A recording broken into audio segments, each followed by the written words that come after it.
All right, welcome to The Explainer. Today we are cracking the code on one of Shakespeare's most complex and honestly most controversial plays, The Merchant of Venice. So, have you ever tried to read Shakespeare and just felt completely lost, like you're trying to decipher some secret message? Yeah, you are definitely not alone. Well, here's the thing. You're not wrong. He is speaking several languages, in a way. But it's not to confuse you. It's actually a really clever tool he uses to build his world and show you what his characters are really thinking. So, in the next few minutes, we're going to give you the keys. Think of it like a decoder ring for his language, a blueprint for the play's structure, and a guide to its tricky vibe. By the end, you'll see The Merchant of Venice in a whole new light. Okay, let's get into it.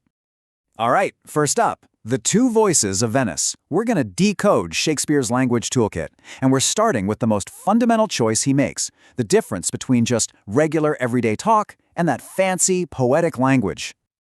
So take a look at this. On the left, you've got prose. It sounds like normal conversation, right? No real rhythm. That's the servant, Lancelot, just talking.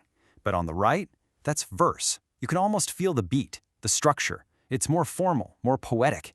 And that's the language of nobles, like the merchant Antonio.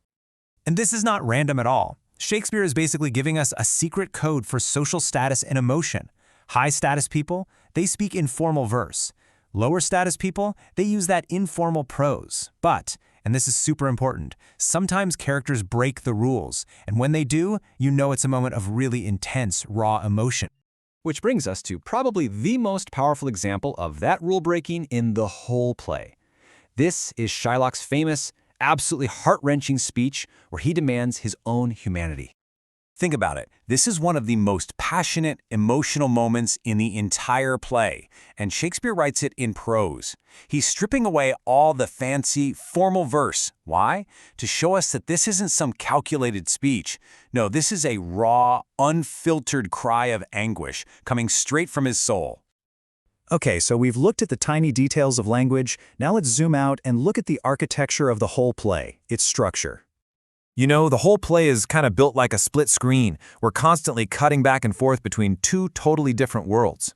On one side, you've got Venice. It's all business, law, and high-stakes deals. It's dangerous.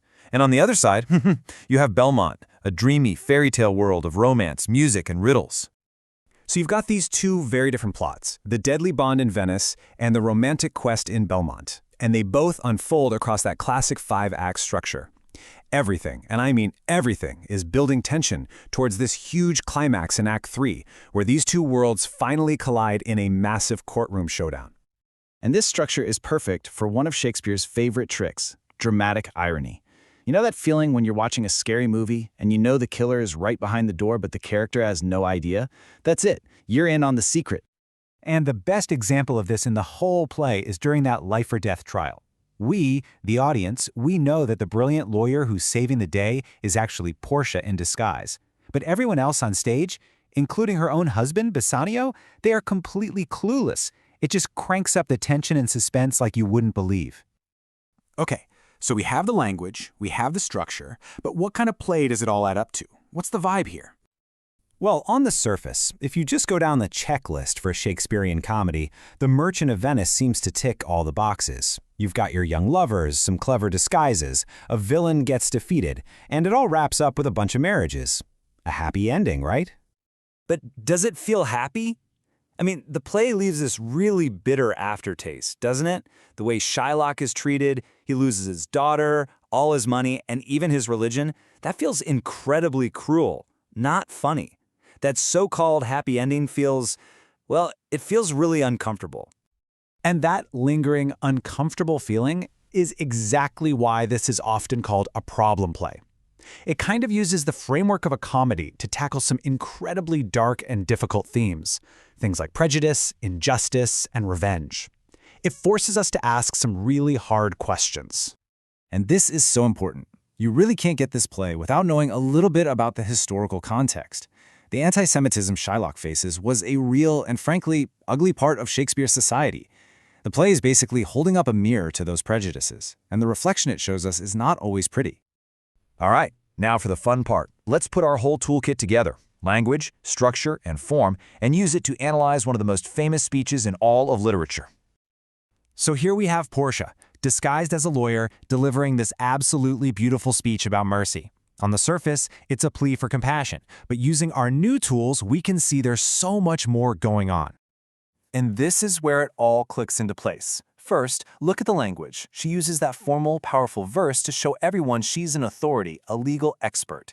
Second, think about structure. This happens at the absolute climax of the play, where the stakes are literally life and death. And third, form.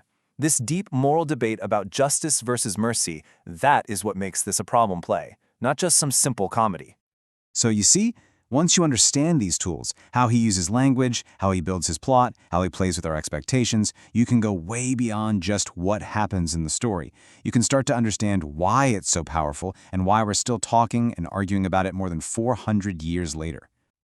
And that's the thing. The play doesn't give us any easy answers. It forces us to look at our own ideas about right and wrong, and it leaves us with this final, haunting question. At the end of the day, which is more important, sticking to the absolute letter of the law or showing unconditional mercy?